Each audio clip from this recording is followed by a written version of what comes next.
I had what seemed to be an extremely difficult time yesterday. The day was fine, but it fell to pieces when I picked up my daughter,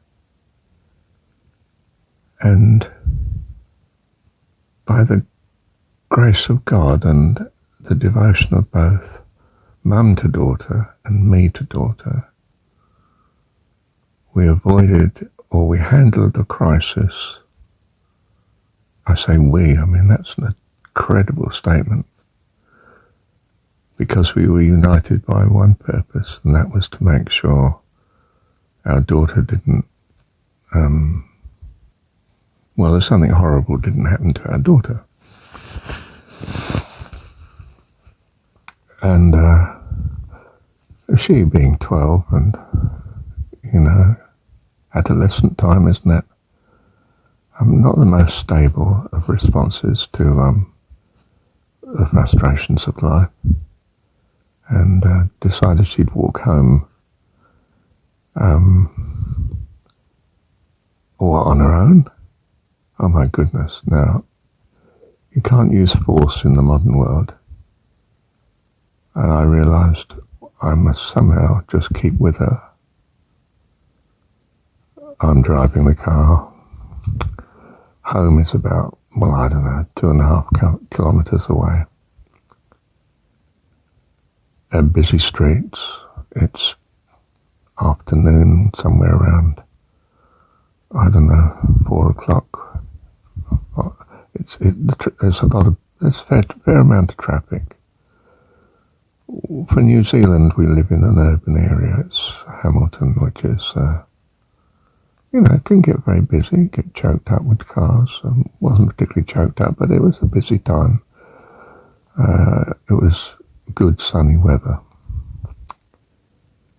Winter, bright, possibly not terribly warm by then, but bright.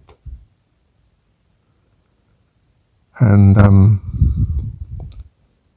both parents, you see, realising the gravity of the situation. Mum home late. I was being asked by both of them to just leave her at the house. But she's only 12. I couldn't leave her at the house on her own. So she was in the car, and anyway, she got stroppy, and she decided, she's going to walk home.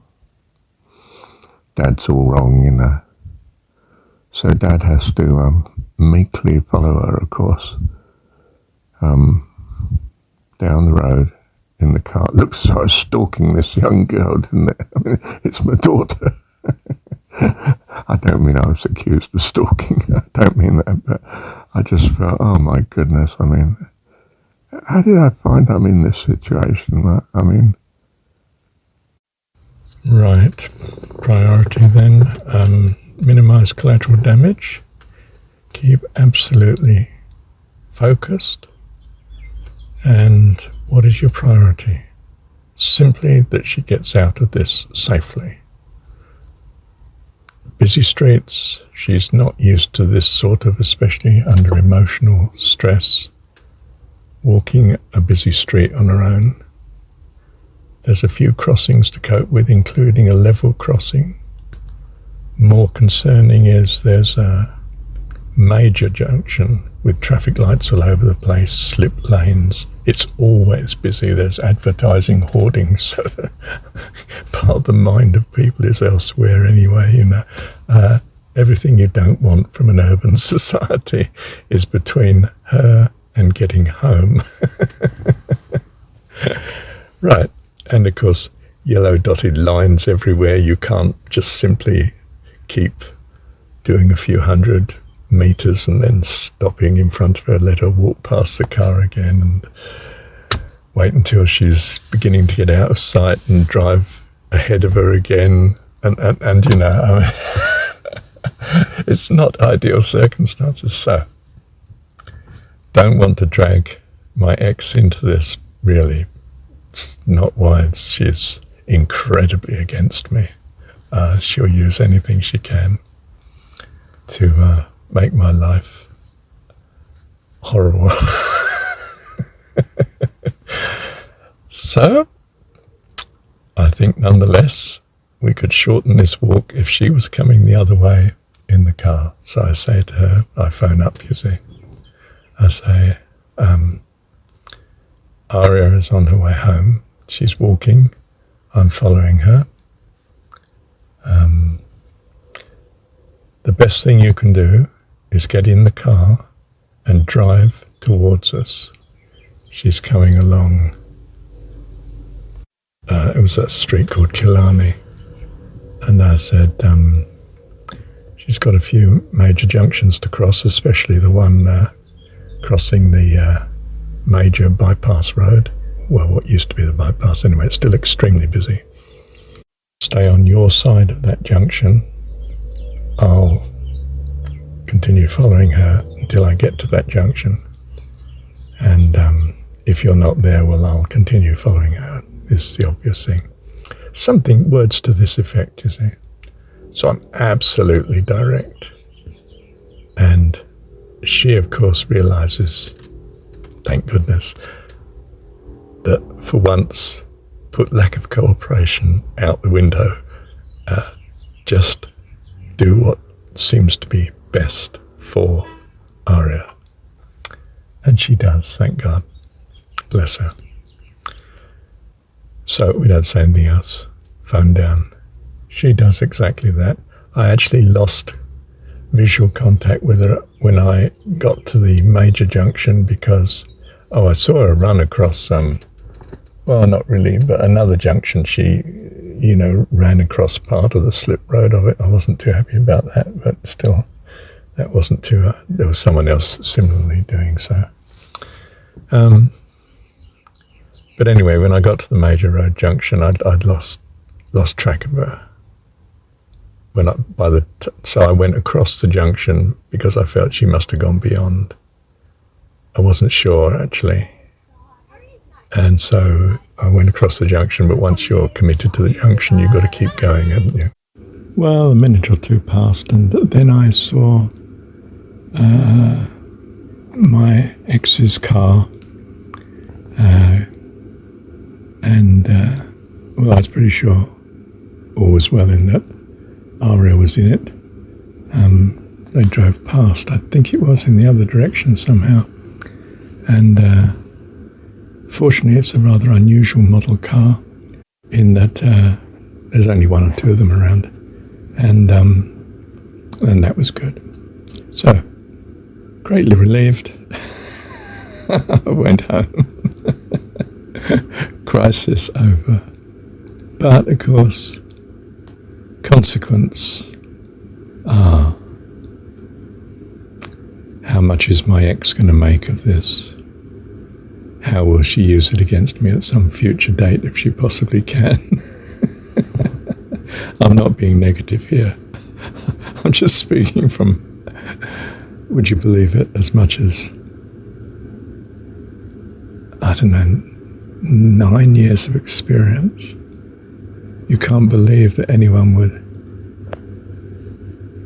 keep up hatred so long. Well, I can. My mum kept it up for decades against Dad, so yes. Now, don't get me wrong, I don't think I'm reliving my childhood experiences or something from the parents' point of view. God forbid. I'd have a nightmare on my hands if that was the case. But of course the event was with me that evening, wasn't it?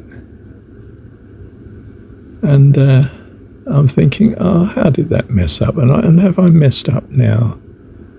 Being able to run her to school and bring her home each day with her friends. What a shame that happened, that's given me good contact. It's very hard to get any contact with my daughter. But fortunately, her mum wanted to unload the driving onto me anyway. And I think my daughter wanted me to do it too, if nothing else, because I'm much more punctual. I do make sure she gets there early to school and so forth, you know. It does happen if Dad's doing it. I mean, from Dad's point of view, Mum lives in absolute chaos. From Mum's point of view, Dad is overbearing, dominant, and I've been accused of everything, but I mean, just unbelievable. Yep. I will say in her favour, though, all three wives have claimed dominance, that I was dominant, and we don't mean physically, far from it. In fact, quite the reverse. My three wives have been quite physical when they've gone off me, I can tell you. And there's nothing a man can do. You can't even hold the woman still if she's attacking you, because it looks as though you're fighting and struggling with her. So you just have to take it, whether it's in the house or in the street.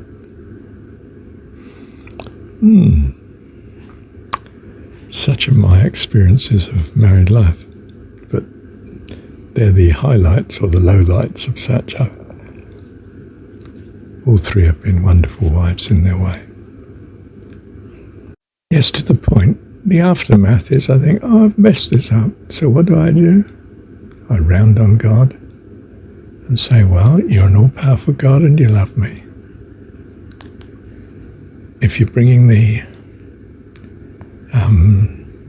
school runs to an end, then you've got it for a good reason. Perhaps you've not brought it to an end. I don't know. Love you. Thank you, Heavenly Dad. And next day, I pull up at the house to give my daughter a lift. She comes out. She's clearly talking to me. Things are okay. It's all happening. No problem. Thank you, Heavenly Dad. Now you could say, of course, had this not been the case, then it wouldn't have been so easy for me. But I've weathered such things in the past, and this would not be any more major, So I do know that either way, I'm practiced at thanking God for difficulties in the difficulty. Of course, this doesn't mean I couldn't be faced with a difficulty or a tragedy or that is more than my experience and practice makes me up to, but in some sense I still know the way to go. Thank you, Heavenly Dad. And well, I lost part of this recording, so I'm going to pick up now from where I was after about 3 minutes of this recording. Then I added all this lot, but just want to, well, that's for the next recording. Thank you, Heavenly Dad.